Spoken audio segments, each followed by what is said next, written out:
Know the difference with Annex Wealth Management? This is part 2 of our talk about jargon in the financial industry. It's a shortcut for a lot of people, but it's also something you need to jump over if you want to understand it. Brian Jacobsen is back. He's chief economist at Annex Wealth Management.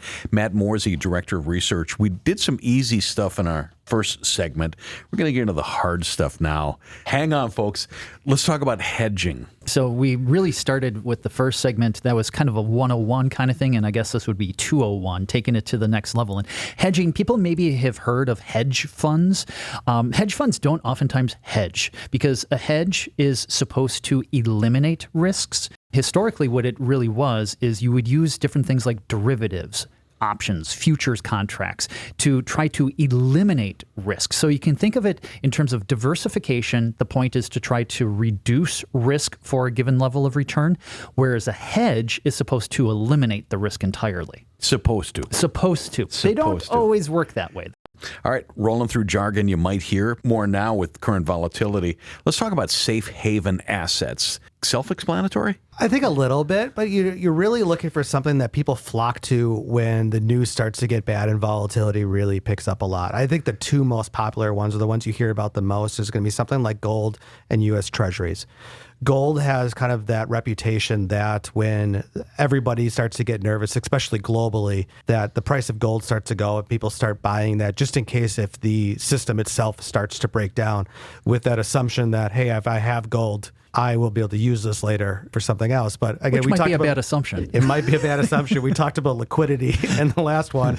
It is tough to turn gold into something else. But a lot of times gold prices, you'll see, will start to really ramp up as volatility ramps up. The other would be U.S. Treasuries. The idea there being that the U.S. can always print more money, that it is a safe haven that people can flock to because they believe that they're going to get paid back by the U.S. government. They're going to get whatever interest, or if they bought it at the discount and then it matures at that par value, they will get that. And there's essentially, it's that risk-free asset that way as well, too.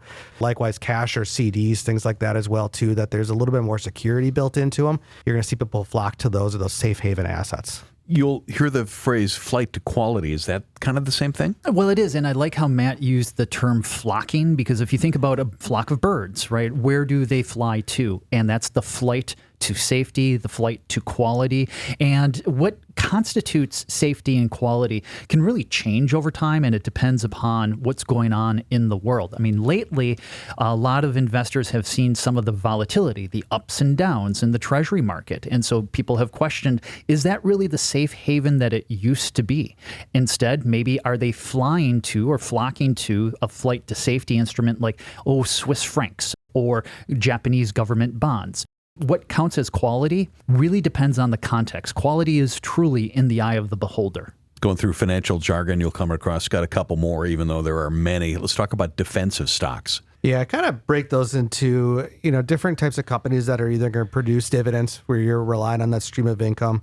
Maybe their earnings are more stable than others, where if we have an economic slowdown, they're able to brace themselves better because we know that they're going to remain profitable or at least have revenue coming in to a greater degree of security. I think of things that are going to be like consumer staples, like think of COVID as a response. Everybody was really worried about, what was going on. And you went to the grocery store and all the toilet paper was gone. And it's companies that produce things like those, toothpaste. That's another example there. And there's many of them. These are companies that people flock to. They're generally less volatile than maybe some of those high flyers. That whatever they're selling, people are going to be buying, and there's a little bit more safety or security there. Now, just because they're more defensive doesn't mean that they don't go down or that the prices of their stocks aren't going to go down. You're essentially hoping that they're going to go down less than maybe something else would be that's unprofitable, or their earnings are much more into the future, so they become more defensive. Every so often that does change, though, and you think of companies that are more defensive, like I mentioned earlier, that are selling those everyday use things. But in COVID, another example was tech companies. Just because we were shut off in our houses for a while doesn't mean that people stopped watching things like Netflix or they were stopping to use their phones. A lot of those tech companies became defensive companies in there, and people were flocking to them because of how large they were, the stability of their earnings, knowing that people weren't going to turn off their streaming services and things like that. You had a lot more of a different set of defensive companies in COVID, in terms of how that broke out. And our final one, and I hear this on the SWOT podcast a lot, risk on, risk off. Sure. And that is, again, context matters, just like Matt was talking about defensive stocks. What counts as defensive depends on the environment. And risk on generally refers to a period of time in which people are willing to take on more risk. They are willing to put risk on the table and really go for some of those more, what are sometimes called those cyclical stocks. So really in tune with the moves of the economy and really shunning more those defensive stocks. Sometimes it's also about risk on could be stocks are doing well, bonds aren't so much. So the risk off environment then would be the mirror image of that, where people are wanting to take risk off of the table, where they're like, hey, it's a little fearful. I don't know what the outlook is like. And so I'd rather go into something that I think is maybe a bit more defensive. So that really characterizes the markets on any given day, risk on versus risk off. You could also have markets where everybody wins, it seems like, where bonds and stocks are both going up. Defensives and cyclicals are also doing really well. You can also have environments in where it's like there's nowhere to hide. Suddenly, everything seems to be falling. I always think of it in terms of those kind of four things. You've got risk on, risk off. You could also have nowhere to hide and everyone wins kinds of markets. Brian Jacobsen, Chief Economist, thanks. Thank you. Matt Morzy, Director of Research, thank you. Thank you.